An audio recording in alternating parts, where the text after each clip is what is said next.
You're listening to the Brian Donahue Podcast, a production of Pursuit Friends' online community of Jesus followers, boldly going into the farthest reaches of the galaxy with the gospel of Jesus Christ. Pursuit Friends' online community is a place for Trekkies who love Jesus to talk all things Trek, their faith, and everything in between. Join me and special guests from around the world as we engage in relevant discussions about Trek and Jesus. Let's get ready to fly and boldly go right now. And welcome to the third episode of the Brian Donahue Podcast. I'm your host, Pastor Brian, and I am super pumped to be with you today. I hope that you guys are excited for life, that you've got some energy around living life big on behalf of Jesus Christ and shining his light everywhere you go to everyone you meet. That's one of the most important mottos of Trek and Jesus, this community of Star Trek fans who love Jesus, who are interested in learning more about Jesus and his teachings, and those of us that are just Star Trek fans and love talking about Star Trek. It goes both ways. Whether you believe in Jesus or not, we can shine the light of love and hope and compassion and grace and human dignity and all of kindness, all those things, everywhere we go to everyone we meet. That's how we change stuff. We don't change the world leaps and bounds, and sometimes there might be events, I guess, and situations where a bunch of people get changed or a situation shifts radically. But really, for us as individuals, as we live a certain way, talk and walk a certain way, with a level of uprightness, of truth, of dignity, of honor, and especially kindness and love and caring for our fellow human beings, putting others' needs ahead of ourselves, which are all biblical things, which are all things Jesus taught, but also things that resonates in the Trek community, things that Gene Roddenberry years ago when he created Star Trek wanted to elevate science fiction to do, and especially Star Trek. And so we love those things, and we want to live that way. So this is your daily dose of encouragement here on the Brian Donahue Podcast. Just live like that. It's one person at a time, one situation at a time, one day at a time, living above our circumstances, choosing to smile, choosing to have joy, choosing to live in kindness towards each other. And then, of course, Jesus elevated that. One of my favorite passages in Scripture, and in particular in the New Testament, when the religious leader came to Jesus and said, "Well, who are our neighbors?" They asked him, "What are the most important in the laws?" And he said, "Love the Lord your God with your heart, your mind, your soul, and all your strength." And then the second one is equal to it, is like it, love your neighbor as yourself. And then the Pharisees asked, "Well, who's our neighbor?" Right? Because really the Pharisees had broken down who their neighbor were to people who looked like them, talked like them, believed exactly like them. They had actually made room for hate in their religion. They'd actually made room to not love people based on a very specific set of standards. And Jesus said, your enemies are included in that, which basically broke down the whole need for the question who your neighbor is, because Jesus said we ought to love everybody like this. And that's a pretty hard standard. It's hard to love your enemies, especially if people are coming against you, if they're saying bad things about you or dogging you all the time, talking trash, gossiping about you. It's hard. And it's really easy to just write people off. It's really easy to unfollow, to unfriend people on social media. It's really easy to block people. And I think there's, to be clear, probably a place for that, especially if there's actual bullying happening and it's just so toxic, it's not healthy.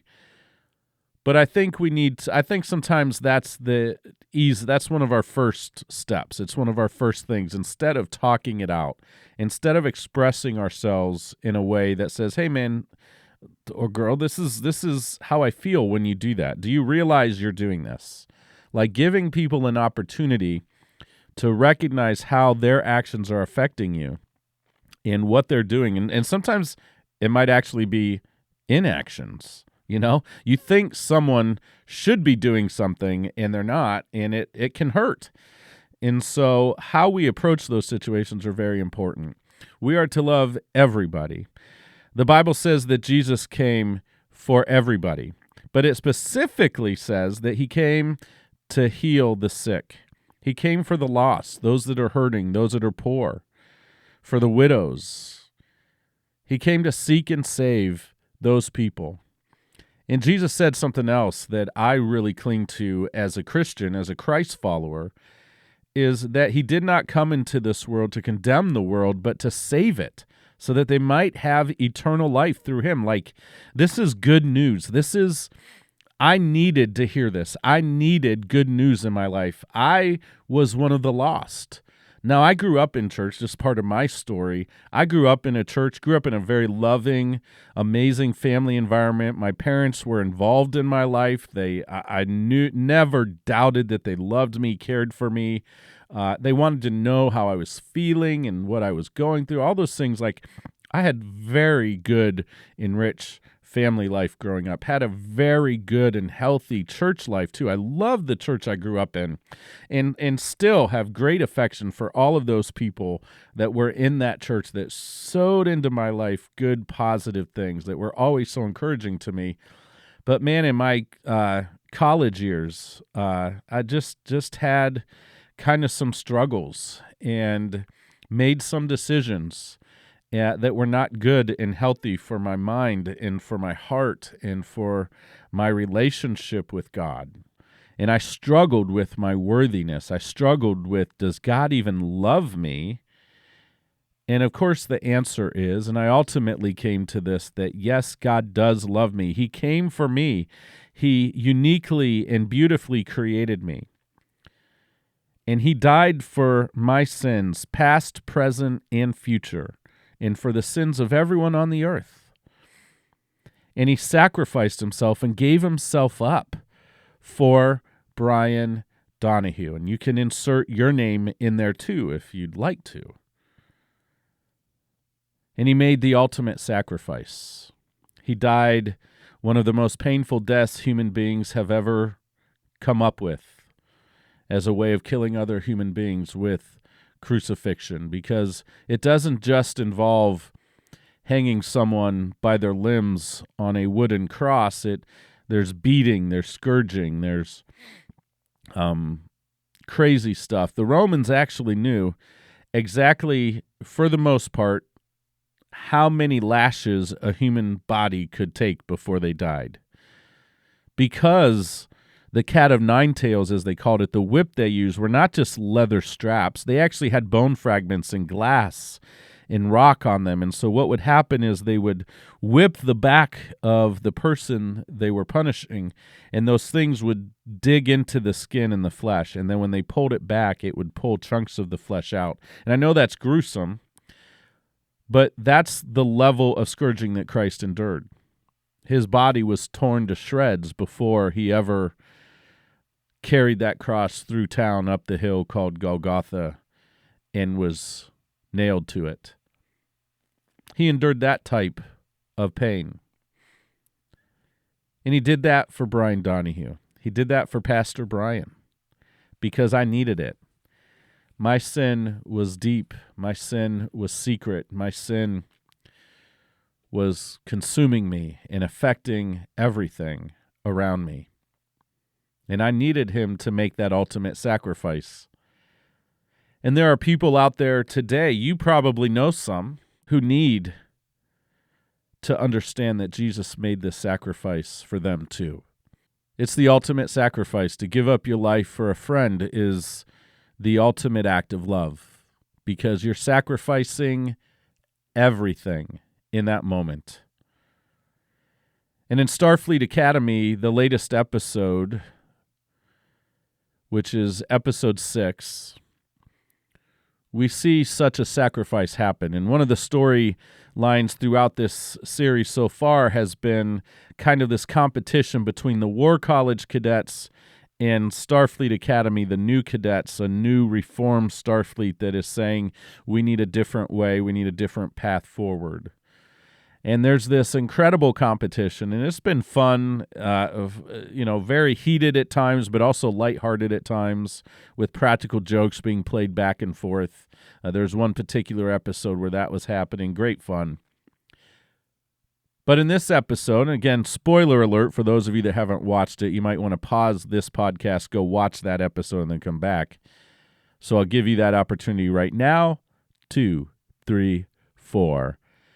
And now I'm going to give some spoilers. But we see that the cadets, both War College and Starfleet Academy, are trapped on this vessel that was supposed to be a training facility.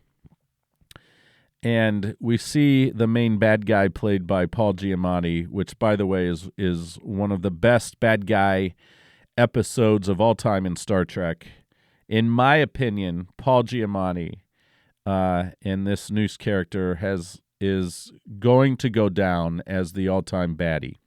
I think he's brilliantly playing this character, and it's well written. His costumes and all the rings and stuff on it, just fantastic. Everything's fantastic about it. I think he's going to ultimately be remembered in Trek lore as the ultimate bad guy. I think we're going to see a passing of the torch from Khan to this Noose character. I can't remember the last part of his name off the top of my head right now. But he draws them in and traps them.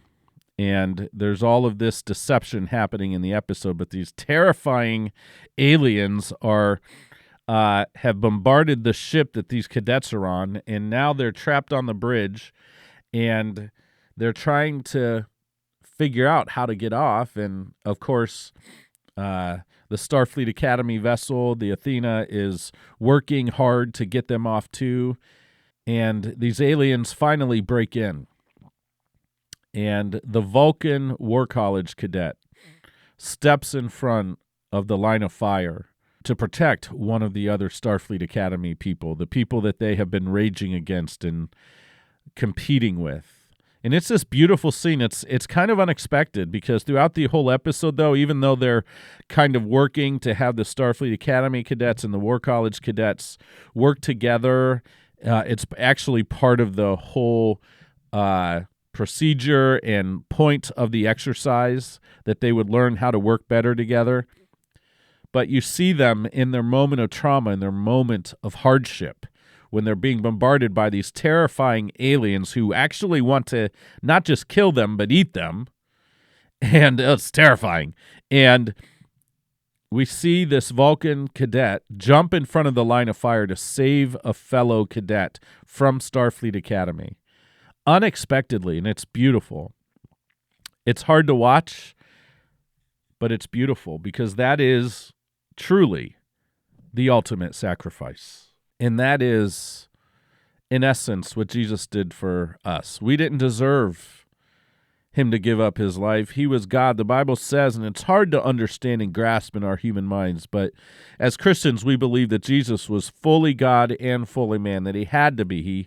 The whole point was for him to feel what we feel, to experience what we experience, and to know us more intimately, and to give up his life for us, to come and show us his ways, who he is. And then to sacrifice. It was a sham trial, too. Did you know that? The Jewish leaders, religious leaders at the time, it was totally illegal to arrest Jesus in the middle of the night. The trial they gave him in the middle of the night was totally illegal. It was a sham trial. And isn't it interesting? They did something illegal after accusing him for over 3 years of illegal things according to their religion. Jesus died that death to pay the ultimate price for our sins. He gave up himself. He lived his whole life selflessly for others. And that's our charge as Christians and as Star Trek fans. As we watch this amazing show and we see people sacrificing, we see these cadets on Starfleet Academy, and in Name Your Favorite series or movies, we see these people living differently in service to the rest of the Federation, to the rest of humanity. They live differently. They make decisions every time they go out on a new mission to lay down their lives for the sake of others, to do what's right, what's upright, to protect, to defend, to see justice played out, to make sure there's a level of thriving happening within the people who are part of the Federation, and honestly, outside of it too. And that's how we as Christians, in these really hard times, these divisive times we're living in as a nation here in the United States, and really all over the world in different ways, that's how we ought to live. We need to shine the light of hope and justice and compassion and mercy and forgiveness and generosity everywhere we go to everyone we meet. If we want to preach about it, we must live like it. It's got to be more than just words for us. It's got to be an actual lifestyle of laying down our lives for the sake of those around us every day. That is the nature of true love. It's the ultimate love. Whether you give up your life for real or you give up your rights for real. That's the nature of love. That's the love I want to be shown. That's the love I want to show others. Let's live like that. Everywhere we go, to everyone we meet, regardless of what they look like, what they believe, let's do that.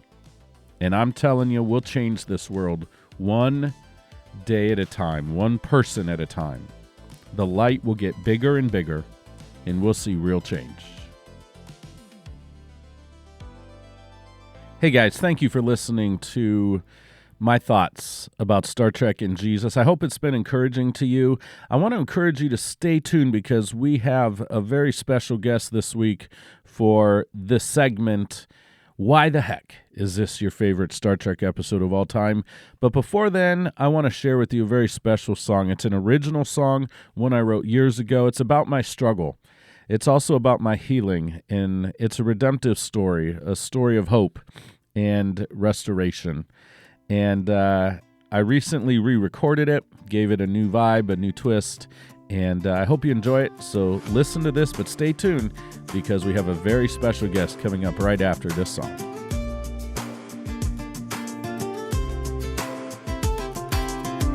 I remember the way that I used to play, hiding in the pain and the shame of my yesterday, wondering if I'll ever get over the tragedy, the hurt and the agony of all that was done to me. I know that I don't want to be another statistic. I'm working hard, trying my best to not be sadistic. Even if I don't want to be, I know I'm a wannabe, so I'm going to try to break free of this reality. I remember the tears of all the good years, holding on to hope in my dreams, living without fear, living my life with such a reckless abandon, on the highway to heaven, just like the late Michael Landon. I don't mean to be cruel, but I was playing the fool, hope that no one would notice that I was drowning in a deep pool. I thought that I was so smart, but I was falling apart, I saw the sin that was deep in my heart.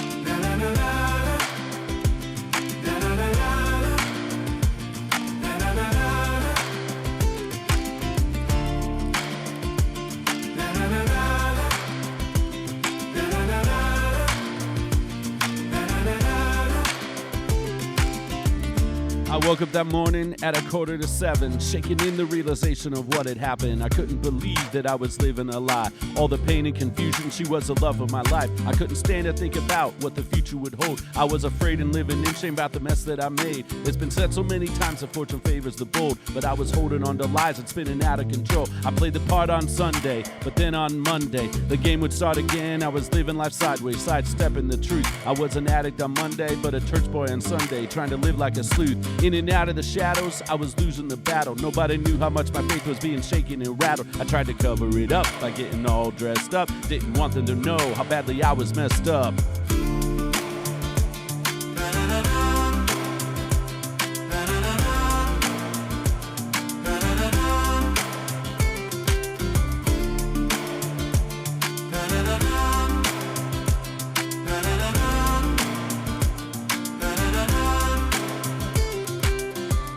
For God so loved the world that he gave his only begotten Son, and whoever believes in him should not perish, but have everlasting life. For God did not send his Son into the world to condemn the world, but that the world through him might be saved. This is the truth. But wait, I remember the day when I turned away, found my hope in Jesus again, surrendered all of my sin. I've got the new life and I'm drinking the new wine from a Savior who loves me. Now I'm grafted in his vine. Ain't nobody gonna tell me that I'm not saved. Ain't nobody gonna take away what he gave. Now I live to shine his light upon the darkness. This is a kind of movement that cannot be stopped. Now I'm moving forward in his grace and power. Got the truth of his word and the faithful this hour. Gonna do my best to shout it from the treetops. This is a kind of love that simply cannot be stopped. Now my sin cannot get in the way. The power of Jesus' resurrection will win the day. Who knew surrender of will would become such a thrill? No more running uphill. With Jesus I can be chill.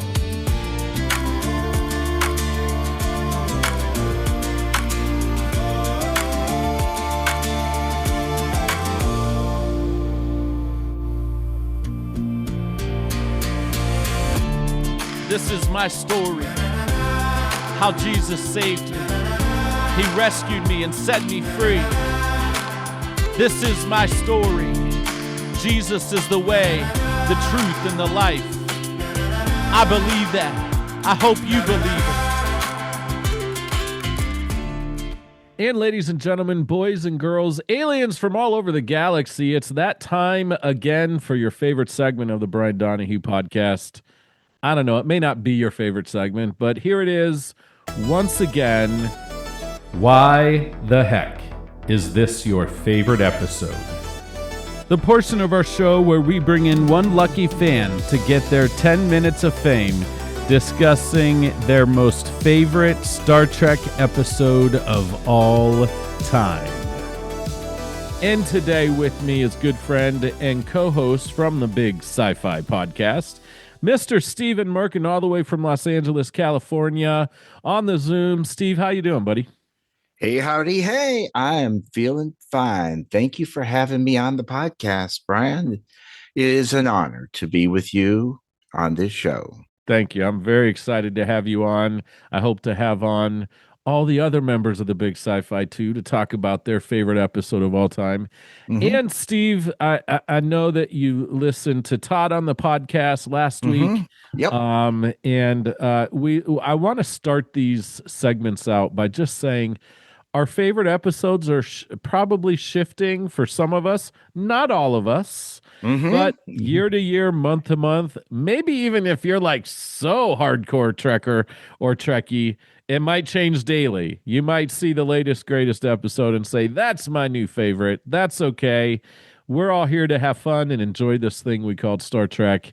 And so just also a disclaimer, Steve has not shared his favorite episode of all time with me. I might be able to make some educated guesses, though, based on Big Sci-Fi Podcast episodes. But without further ado, Steve, what is your all-time favorite Star Trek episode, and why the heck is it your favorite? Well, in listening to your interview with Todd, it is difficult, almost impossible, to make that designation of what's your favorite episode. And as you know, you and I both write for Engage magazine. Yes. And in a recent issue, I brought up this particular episode, but I prefix the conversation in my write-up about it by saying there are 3 questions you should never answer. Question number 1, do these jeans make my butt look big?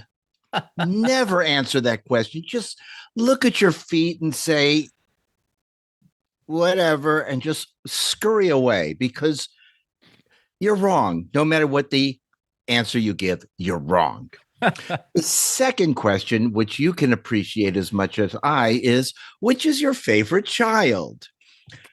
No, don't ask that. You know that if they become rich and famous, they're going to devote a whole chapter to why you are the worst parent for choosing the other one as your favorite. And the third question you should never ask, but you are doing it, is what is your favorite Star Trek episode? And as I said, even your good friend Todd had a hard time choosing his favorite.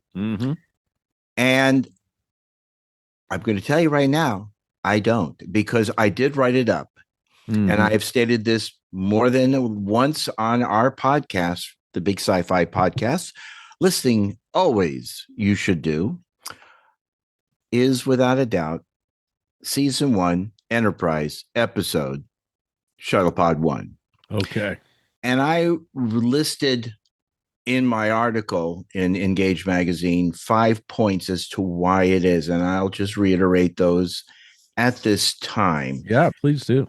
Number one, when you watch it, you're not watching just a TV show. You're really watching a stage production. And I actually wrote up a review of this in the prior person we were writing for many years ago, which shall not be discussed, but this is how we all got together. And I also brought up the point that watching Shuttlepod 1 is like watching the play Waiting for Godot. 2 individuals, a simple set, in this case, just the Shuttlepod 1, waiting for their impending doom. And this is what makes the episode so exceptionally good, is because it examines 2 different points of view. One, or as I wrote in the article, it's like one person looks at the oxygen tank as half empty, the other one looks at it's half full. And we look at that upon all of our life's questions of half glass empty, half glass full. Right. Malcolm treats everything leading up to a certain point in the episode of we're going to die. And we have to be prepared for impending doom. We're going to die. And Trip, who is the golden retriever of that series, says, that's a great way to put him. He is. He's the golden retriever. I love that. He's just like, just fun-loving, great, moody, but something you can rely upon, or someone you can rely upon. Yep. And he's like, no. These success is just around the corner. We're going to run into a Suliban. We'll run into a Tellarite. We'll run into a Vulcan. They'll find us before our air goes out. And that is the difference between the two. Until tragedy hits and they lose most of their oxygen supply due to being hit by a I guess it was a micro anomaly, a mini black hole passes through the shuttle pod, puncturing an air tank, leaving them with less air than they thought they had or to live by. This is not a new theme. The concept of surviving on just a dwindling air supply was first examined in a film called Maroon in 1970, where 3 astronauts are in a orbital mission around the Earth, and the engine fails, and they only have so much oxygen left in the spacecraft, and they're ultimately survive. But one of them decides, of the 3, if one of us can't survive, then 2 of us will. And in the end of this episode, or near the end of Shuttlepod 1, Trip says, I'm going out so you can live. And Malcolm says, you can't do that. Now, Trip is ready to accept his doom, and Malcolm isn't, because during this whole episode, a friendship that they didn't have before develops, and you see that blossom. Yeah. And it is just, when you see just 2 actors or even 1 actor having the bulk of an episode, the recent episode in A Strange New Worlds, Terrarium, where Ortiz is the only, you have her and then a Gorn, and that's it. And she's really, it's her episode, and it's a especially good episode. And I think those are the ones that are really, really well done, where you have 1 or 2 actors doing all the performing. And I can watch Shuttlepod 1 again and again and again and never tire of it, even though I know exactly what's going to happen. I know they're going to survive, but it is just such a wonderful episode. But like you said, opinions change. It Yeah, still is yeah. my number one. But darned it, if not um, Subspace Rhapsody from Uh-huh. Strange New Worlds. Right, right. It, it's pure The joy. musical episode, for Yes, those of it's you pure wondering. joy. So, am I ready to replace Shuttle Pod 1 with Subspace Rhapsody? Not yet. Yeah, Even yeah. though, even though I feel very strongly about Subspace Rhapsody because I can listen to the soundtrack. It's Yeah, a 30-minute long absolutely. soundtrack. Yep. And I've played it in the car just to listen to the music and listen to the songs. And it brings pure joy. Yeah. Yeah. Well, Yeah. I love this choice. And this is the episode I would have guessed because I do remember from the Big Sci-Fi you saying this is your favorite. And it's a really interesting choice because but it's understandable because of the dynamic between the two characters Yeah. and Yeah. between Trip and Malcolm and their points of view and how they approach this situation. Mm-hmm. And then ultimately the decision Trip makes, the volunteering, like, hey, I'll go ahead and go out so you can keep going, um, is really intriguing. That's intriguing in drama. And I think some of, like, you even think about Todd's favorite episode. Mm-hmm. Like, it was so centric on Picard and the planet. It Mm-hmm. wasn't everybody. Now, it had everybody on the bridge. It had a bunch of characters in it, Right. but it was really hyper focused on Picard's experience living a lifetime on the planet. One of my favorite episodes of Next Generation, um, oh my goodness, I thought I was gonna remember the name of it, but I can't. It's the one where Wesley is about to go out to the academy and Mm-hmm. Picard and him decide to take one last trip somewhere to a planet, and Picard wants Wesley to go with him. They hire a shuttle pod, uh, an independent shuttle service in essence, and they Mm-hmm. crash land on the planet. Mm-hmm. They have to walk across the desert to find water. And that is heavily Picard and Wesley.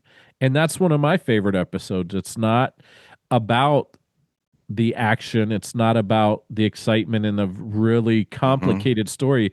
The complexity of the story comes in the relationship and how they overcome and really in essence become one at the end, right? Like unified Mm-hmm. in what their course of action needs to be. So and I think, do you find Steve too, with being an Enterprise fan, Mm-hmm. that this is an episode that a lot of Enterprise fans kind of gravitate towards as a possible favorite or a top 10 at least for the I series? definitely in the top 10. Everyone has their own particular. There are many other episodes.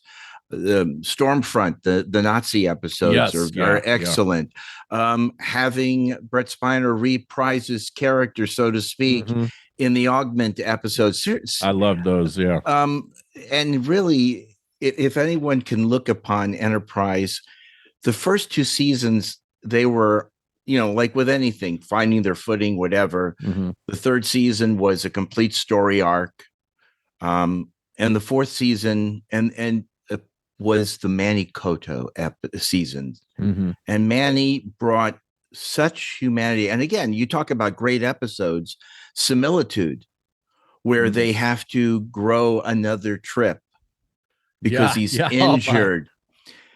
And you tell me anyone who cannot see the scene at the end where the Sim character, the recreated Trip, decides that he knows what his function in life is, and his function in life is to give up his life, to give Yeah. his portion of the brain that he has to save the real Trip's life. And John Billingsley and him say to each other, "You are a hell of a dad, and you are a hell of a son, and you have a son at home, and I know that you wish him to live forever and to be around, and you want him to succeed and find his purpose in life." and you wouldn't want anything to happen to him. But in that scene, he accepted his fate, and Phlox had to accept the fact that this is what he had to do. He had to end the life of his created son to save his best friend, or one of his best friends, which is Trip. And again, these are power. I mean, someone might say that is the best episode of Enterprise. So I don't know. I mean, there's you've got 90, what I think it was 98 episodes to choose from. The same thing applies to TOS. You say, what's your favorite TOS episode? Is it This Will Not Be Their Final Battlefield? Is it Balance of Terror? Is it City on the Edge of Forever? Thank you. That's the next one I was going to say. Yeah, you can be struggled by what is your favorite, and as you said, there are new episodes coming out. You just recently saw the latest episode 6 of Academy, and the character, the evil guy, whose name escapes me at this time, Deuce Braca. Yes, is like, I hate him. Right? I like hating him. Yes. For me, it's like the character of Captain Vadic from third season of Picard. She's so evil. Yeah. And you just marvel in that evilness. So you go, wow. And when she gets blown out into space and she utters expelite delete solids, you go, oh my God, that's just great television. That's great television. Well, I think that we loved hating Q in Next Generation, and he kept coming back as a reoccurring thing, of course, all the way through Picard. Yep, brilliantly wrapped up his storyline at the third season of Picard there, and so I think that those types of characters and story arcs are one of the things that draws us to Star Trek. Yeah. It keeps us coming back, right? Like the good bad guys, the good guys. I love Star Trek also, like even in New Spraka, like they did a good job of setting us up in the first episode of Starfleet Academy to understand where he's coming from. He genuinely thinks Starfleet is corrupt, that it's not good for the universe. And you see what you get some of that backstory.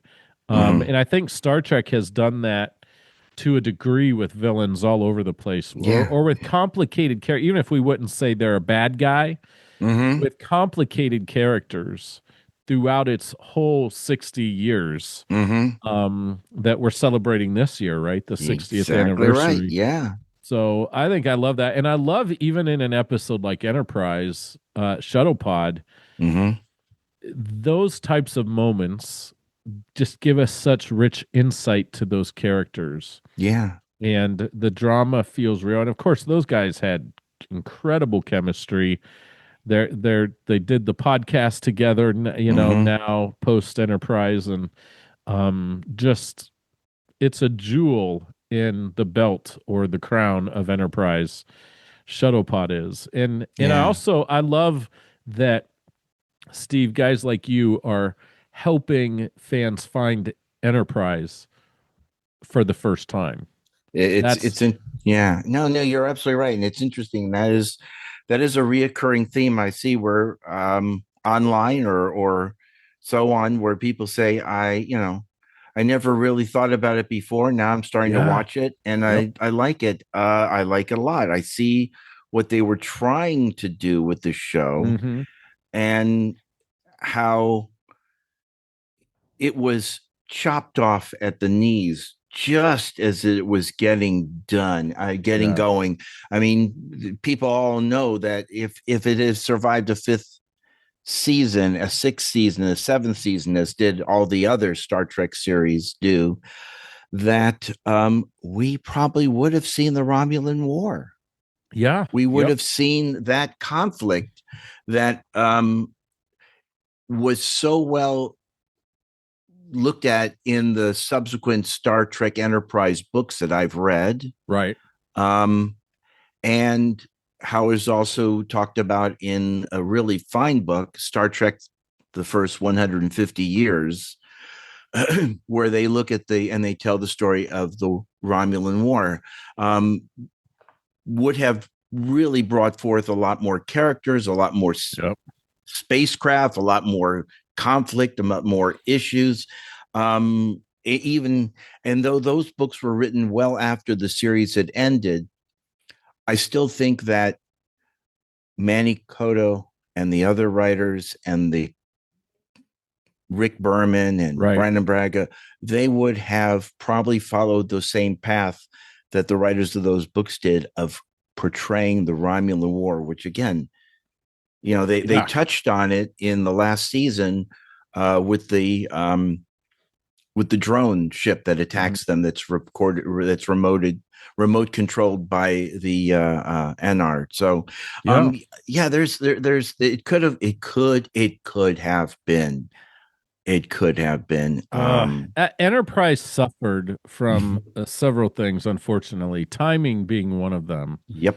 I think there was a general sense of, unfortunately, Star Trek burnout. I think some people had felt like they just flooded with too much Star Trek. And also 9/11 happened right around the launch of the show. Yep. And so there were some things that, at least in the United States, people were very sensitive about. And Enterprise had episodes touching on some of what was happening politically, kind of for the first time. Well, Deep Space Nine did it, but yes, they did. But to see Scott Bakula at times cross some lines that we hadn't seen before, I think was unsettling for a lot of Star Trek fans.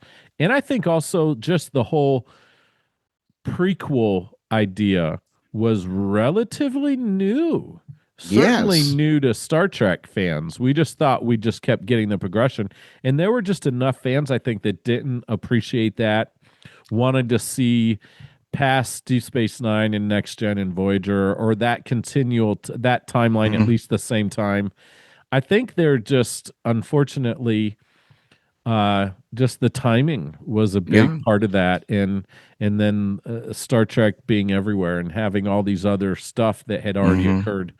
Unfortunately, because I feel like Enterprise is along with Deep Space Nine two of the most underrated series of all the Star Treks. Absolutely right. And Voyager was an adventure, right, separated from everything that was what we knew Star Trek, because they were so far away from home. That it was their trip to get home, and that was the adventure. And as they met creatures along the way, different societies and stuff, that gave them a different view. It's interesting that that's the difference between the two, where they went away to encounter adventures, whereas in Deep Space Nine, adventures came to Deep Space Nine. And I mean, you had that ability to expand the storylines. I want to go back real quick to mention about Tour de Forces, and one of the episodes that we have discussed on the Big Sci-Fi Podcast, and one of those truly, as we say, moments where you have two actors feeding off each other. Without a doubt, I think one of the finest acting roles of TNG was Chain of Command. And the torture of Picard. Hands down. Was so well done. I mean, that's the kind of tour de force acting that all the series gave us in one form or another at different times, where the main characters or supporting characters had their moments. And sometimes those are what we want to see, just two actors. And some, in many cases, the antagonists, the protagonists, together, and then finding a mutual understanding. Though in the case of Picard, And that was not the case. He won out without a doubt. Yeah. But he almost gave in at the very end when he explains that to Troy. That is powerful stuff. Yeah, it really is. And again, it's one of those things we love about Star Trek. Yeah. We get those moments, we get those episodes. And there's so much to share. There's so much we can choose to watch or not watch. Yeah. But still have a huge catalog of fun stuff we enjoy watching. And I love I watch an episode like Shuttle Pod, and it challenges me to think about. This is, I think, one of the great things about Star Trek and good television, good storytelling, but for sci-fi in particular, it really encourages us to put ourselves in those situations. What would I do? Would I be more like Trip or more like Malcolm? Yeah, would I be in between? Would I go back and forth? Whatever. And so to me, that's what I love about this thing called Star Trek. One of the many things that I love about it. And so it has always been one single concept: to examine the human condition. Yeah. To see, by putting it into science fiction genre, how humans interact with each other. And how we interact with other people. Again, they can be Vulcans, they can be Sullivans, they can be whatever they are.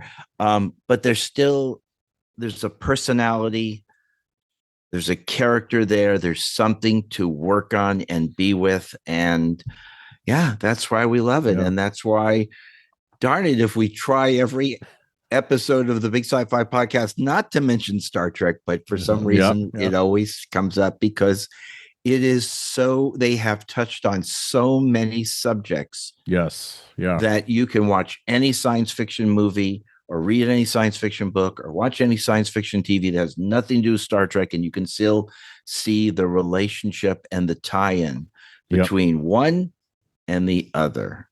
Yep. And we make no apologies for doing that. We do not. And folks, I make no apologies for having my good friend and compadre Steve Mirkin on the Brian Donahue podcast. Steve, thanks for sharing your favorite episode and why the heck it's your favorite episode. Oh, sure. We'll probably have you on again, because I think I'd like to do, like I mentioned before, I think a movie version of this. So oh, come on. That's tuned. Easy. We already know what our favorite one is. But you know what? We can break that movie down because it hits every single aspect of what Star Trek is. Absolutely. Yeah. Absolutely. So that's for another day, my friend. Yes. All right. Well, Steve, thanks again, buddy. And I think what I'll actually do too, folks, because you heard Steve mention that we both write for the Star Trek Family's Engage magazine, which is a fantastic Star Trek publication written by fans for fans. So many different articles, and so we cover everything having to do with Star Trek, behind the scenes, interviews with people that are a part of Trek, character pieces, episode movie pieces, like just you name it, we cover it. And they continue to put out fantastic magazines every month. And so I'll put a link to that actually. And maybe just to keep doing that episode by episode, actually, with Engage. It's really great. You can see Steve's a prolific author or writer on that magazine. And I'm working on an article right now for a future article, whatever. So, all right, guys, this has been Why the Heck Is This Your Favorite Episode? And thank you guys for listening to another episode of the Brian Donahue Podcast. I'm Pastor Brian, your host, and I am so pleased that you've chosen to listen to this podcast. I hope you enjoyed the segment with my good friend Steve Mirkin from the Big Sci-Fi Podcast. And I hope that the message before that segment and the song encouraged you and blessed you. Please do me a big favor to see this podcast grow and get into the earpods and the headphones of other listeners who need to hear the positive and encouraging message that is Trek and Jesus and the Brian Donahue Podcast. Like, subscribe, comment, and share this podcast wherever you can. That really helps the algorithms on Spotify, on Apple, on Facebook, Instagram, and YouTube really get this out in front of more people. Let's grow this community Let's grow the light. Let's shine it brighter than ever before. This world needs it, right? We need more positive things like this. And Trek in Jesus is a great platform for us as Christ followers, as Trekkies, as those interested in Jesus, interested in growing our faith, to come together, to encourage each other, to listen to each other, and learn how we can make a bigger impact in our own contexts, in our own communities, right where we are, to see this world change, to see positive change happen all around us. We do it one person at a time, one life at a time, one heart and one mind at a time. That's how we do it. Until next time, God bless you guys. Live long and prosper. Keep trekking and boldly go into all the world.